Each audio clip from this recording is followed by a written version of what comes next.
Magandang gabi, Pilipinas! Bayan nakahanda na ang 13 komite ng Kamara para sa joint hearing na didinig sa mga hakbang natutugon sa energy emergency.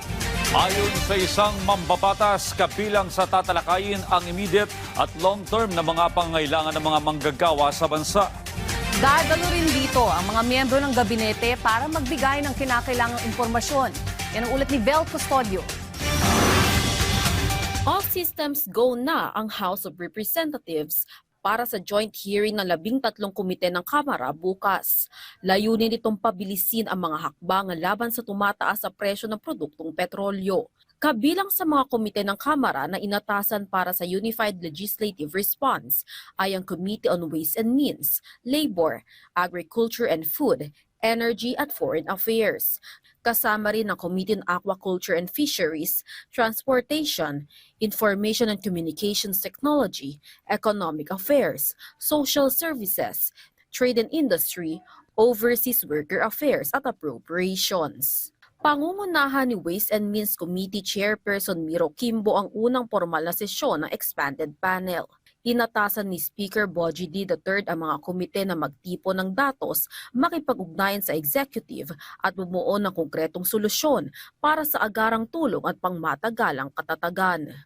Tatalakayin sa hearing ang supply at presyo ng langis, epekto ng tensyon sa Middle East at mga posibleng hakbang ng gobyerno. Pag-uusapan din ang mga panukala, kabilang ang bayanihan rin na may bersyon din sa Senado. Tatalakayin din ang pagpapaspas ng implementasyon ng suspensyon ng excise tax sa pamamagitan ng pagbibigay ng tax credit.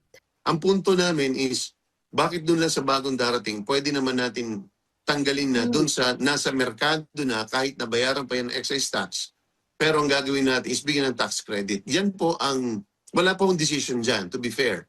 So isa po yan sa mga pag-uusapan natin bukas para mas maipaglaban natin. Posible rin pag-usapan sa pagdinig ang mungkahin na taasan ng minimum wage income, kasunod na rin ang tumataas sa inflation rate. Ayoko pangunahan kung ano ang mga pag-uusapan, pero certainly isa sa mga bahagi is kung paano natin mas ihahanda ang ating mga manggagawa, our daily wage workers, our middle class workers, kung paano natin sila mas maihahanda sa usaping ito. In the immediate, ano ang kinakailangan, at saka in the long term, ano yung kinakailangan. Pero ani Kimbo, ang pagtataas ng sahod ay isa ring factor ng inflation. Nakatakdang dumalo sa pagdinig bukas ang mga cabinet members ng DOE, DOF, DMW, DepDev, DFA at DBM. Dadalo rin ng mga regulators at economic managers para magbigay ng datos at policy options. Layunin ng Kongreso na makabuo ng mabilis at epektibong solusyon mula sa targeted assistance hanggang sa long-term reforms para maprotektahan ang mga Pilipino sa epekto ng pagsipa ng presyo ng langis. Vel Custodio para sa Pambansang TV sa Bagong Pilipinas.